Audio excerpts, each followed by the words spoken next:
Je vais maintenant donner la parole aux membres du Conseil de sécurité, à commencer par l'Algérie. Thank you, Madam President. Merci, Madame la Présidente.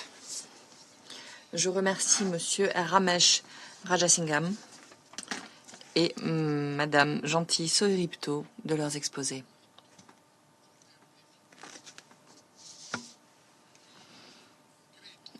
Nous admirons sincèrement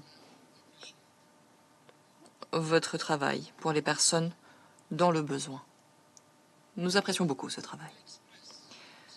Nous voudrions adresser nos condoléances les plus sincères à toutes les familles des travailleurs humanitaires qui ont été tués par la puissance occupante israélienne à Gaza. Aujourd'hui, nous sommes réunis une fois encore, tandis qu'une agression contre le peuple palestinien innocent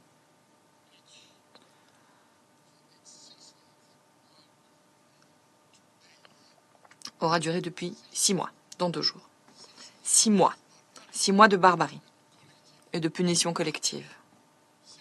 6 mois de souffrance pour le peuple de Gaza. 6 mois qui mettent à l'épreuve l'humanité de chacun d'entre nous. 6 mois qui mettent à l'épreuve l'ordre international et notre capacité à préserver notre coexistence pour les générations à venir. 6 mois qui ont poussé toute la population de Gaza vers la famine. La CIJ a observé, et je me réfère à leurs propos, que les Palestiniens à Gaza ne sont plus confrontés à un risque de famine, mais à une famine qui s'installe. Pour répondre à cette situation, la CIJ a émis 2 ordonnances pour alléger les souffrances du peuple palestinien. Néanmoins, la puissance occupante israélienne ne les a pas respectées. Elle ne les a pas respectées. Enfin, le Conseil de sécurité, de son côté, a agi également en exigeant un cessez-le-feu immédiat par le biais de sa résolution 2728. Et pourtant, plus de 10 jours après son adoption, la puissance occupante refuse d'une manière flagrante de le mettre en œuvre. C'est un refus. C'est un comportement qui est indigne d'un membre des Nations Unies, contraint, au titre de l'article 25 de la Charte, de respecter les décisions du Conseil de sécurité. Et pourtant, il n'est guère surprenant de la part d'une machine à tuer qui commet toutes les violations possibles du droit international dans l'impunité la plus totale, que cela soit possible. Ils ont toute confiance dans le fait qu'on ne leur demandera jamais de compte. La puissance occupante continue à commettre sans cesse plus de crimes et de violations. Nous devons absolument mettre fin à cette aberration. Madame la Présidente, le crime perpétré contre le personnel de l'organisation World Central Kitchen n'est guère surprenant et ne constitue pas une exception.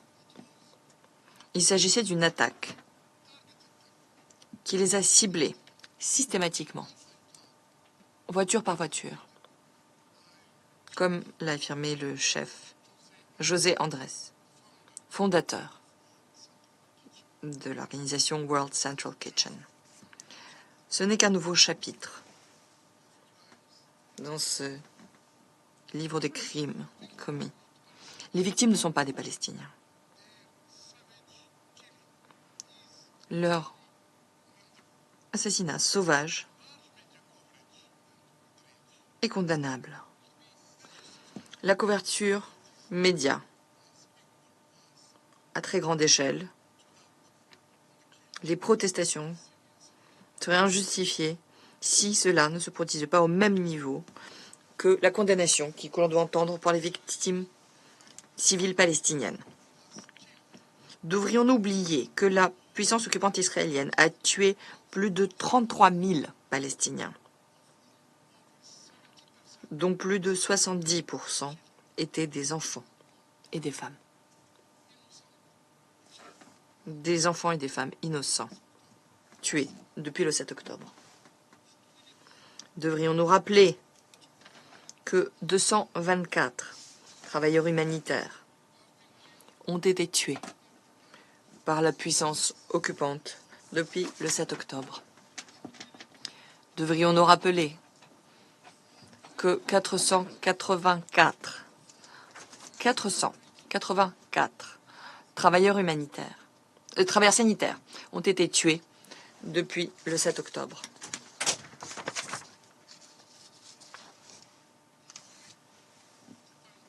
La réaction de la puissance occupante à cet incident horrible est absolument honteuse. Pourquoi ces 7 personnes méritent des excuses de la part des autorités les plus haut placées de la puissance occupante? Et pourquoi ce ne serait pas le cas des milliers de Palestiniens innocents massacrés au cours des 6 derniers mois? Nous n'avons pas entendu d'excuses de la part de ceux qui affirment défendre la paix. Et ils le prouvent par leurs actions. Les Palestiniens ne sont pas des êtres humains comme les autres. Il s'agit d'animaux humains, ont-ils dit. Pour nous, toutes les vies comptent. Les vies palestiniennes comptent. Toutes les vies comptent. Et à ceux qui croient aux enquêtes et à la justice de la puissance occupante israélienne, je voudrais dire, où est-elle, la justice pour Rachel Corrie? Où est la justice pour James Miller? Où est la justice pour Tom Handal? Pour n'en nommer que quelques-uns. Ces militants pour la paix ont été tués il y a des années.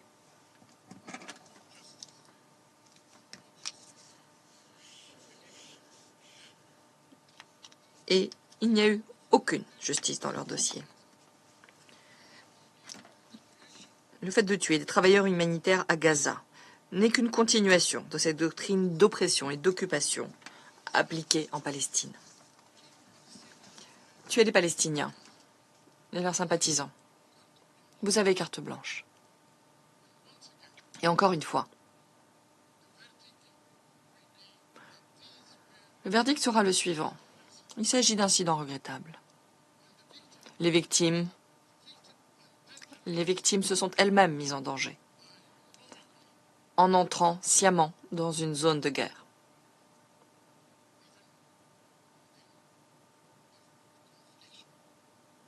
Même situation de déconfliction. Madame la Présidente, depuis le début de l'agression, l'ONU, les différentes agences onusiennes, les ONG, les acteurs humanitaires et les États membres n'ont cessé de répéter que le mécanisme de déconfliction à Gaza ne fonctionnait pas.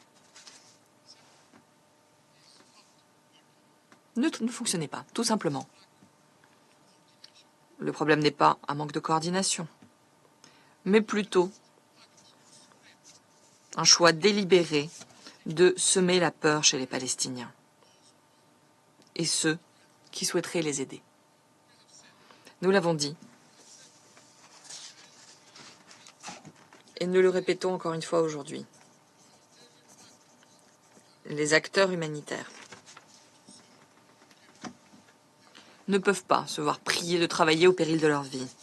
Ils doivent bénéficier de garanties concernant les conditions qui leur permettront d'aller aider ceux qui en ont besoin.